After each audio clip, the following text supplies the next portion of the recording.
इस घर में आने का कोई बहाना नहीं था, बहुत ही ज़्यादा प्योर इंटेंशन था। शिवाय को उसी के घर में उसकी सही जगह दिलवाना। मैं मानती हूँ कि शिवाय की ट्रीटमेंट की आफ्टर केयर इसी घर में हुई है और बहुत अच्छे से हुई है, पर इस फैक्ट को बदल नहीं सकते कि शिवाय पे गोली भी इसी घर में चली थी। आप पूरी दुनिया से झूठ बोल सकती हैं, पर खुद से झूठ नहीं बोल सकती।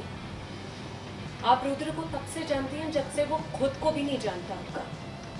तो क्या सच है और क्या झूठ है, ये मुझे आपको बताने की कोई जरूरत नहीं है।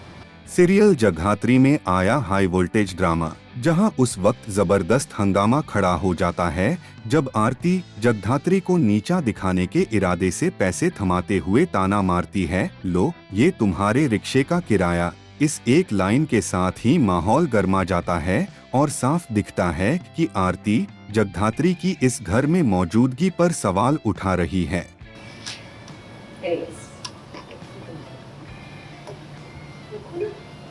ओ, ये ऑटो रिक्शा पुलिस स्टेशन से घर तक आऊंगी। मैं जानती हूँ जितनी शेमलेस और स्टबर्न, कितना सब कुछ करके बावजूद आओगी तो इस लग्जरी और हमारे आदत जो इतना ही नहीं, आरती आगे बढ़कर 5 वजह गिनाती है और जगधात्री पर घर में रुकने के बहाने ढूंढने, लालची और चालाक होने तक के आरोप लगा देती है। लेकिन यहाँ कहानी पलटती है, क्योंकि जगधात्री चुप रहने वालों में से नहीं है। जगधात्री तुरंत पलटवार करती है और अपने 5 मजबूत तर्कों के साथ आरती को करारा जवाब देती है। डीएनए रिपोर्ट्स का सच, रुद्र का सही गलत और शिवाय के इस घर का असली बेटा होने का दावा, इन सब के दम पर वो पूरे कॉन्फिडेंस के साथ खुद को इस घर की बड़ी बहू घोषित कर देती है। पहली बात, इस घर में आने का कोई बहाना नहीं था, बहुत ही पॉजिटिव इंटेंशन था। शिवाय को उसी के घर में उसकी सही जगह दिलवाना। दूसरी बात, मैं मानती हूँ कि शिवाय की ट्रीटमेंट की आफ्टर केयर इसी घर में हुई है और बहुत अच्छे से हुई है, पर इस फैक्ट को बदल नहीं सकते कि शिवाय पे गोली भी इसी घर में चली थी।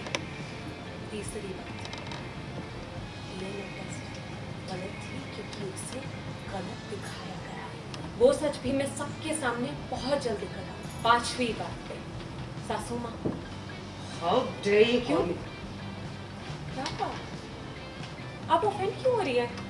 मेरा मतलब है महेश काका, सॉरी। सबसे दिलचस्प मोड़ तब आता है जब जगधात्री आरती के पैर छूने जाती है, लेकिन आरती पीछे हट जाती है। बावजूद इसके जगधात्री अपनी चालाकी से आशीर्वाद लेने में कामयाब हो जाती है। इस पूरे टकराव में तानों और जवाबों के बीच जबरदस्त टशन देखने को मिलता है। क्या हुआ सासू माँ? आप अपने घर की बड़ी बहू को सौभाग्यवती होने का आशीर्वाद नहीं देंगी क्या?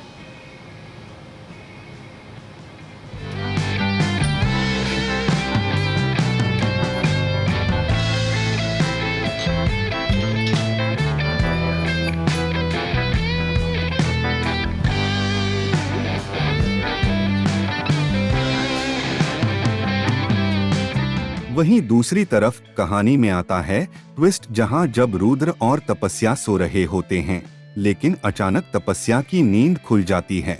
वो घबराई हुई और बेचैन नजर आती है, जैसे किसी बुरे सपने से जागी हो। उसकी आवाज सुनकर रुद्र भी तुरंत उठ जाता है और परेशान होकर पूछता है, क्या हुआ? तुम ऐसे क्यों चिल्ला रही हो? इतना इतना डरावना नाइटमेयर आया था ना कि तुम समझने की जगह पर मुझ पे चिल्ला रहे हो। वो तो है। ओके बताओ, क्या नाइटमेयर है? तब तपस्या बताती है कि उसने सपना देखा जिसमें उससे घर के काम करवाए जा रहे थे, खासकर किचन में, और इसी वजह से उसकी नींद टूट गई। ये सुनकर वो खुद भी परेशान हो जाती है। रुद्र उसे शांत करने की कोशिश ही कर रहा होता है कि तभी अचानक दरवाजे पर नॉक होने की आवाज आती है। हाँ, मतलब हाँ। वही कहानी में आता है एक और बड़ा ट्विस्ट, जहां जेल से रिहा होने के बाद रुद्र का अलग ही अंदाज देखने को मिलता है। वो पूरी तरह मस्ती के मूड में नजर आता है, गानों पर झूमते हुए, मिठाई खाकर अपनी आजादी का जश्न मनाते हुए।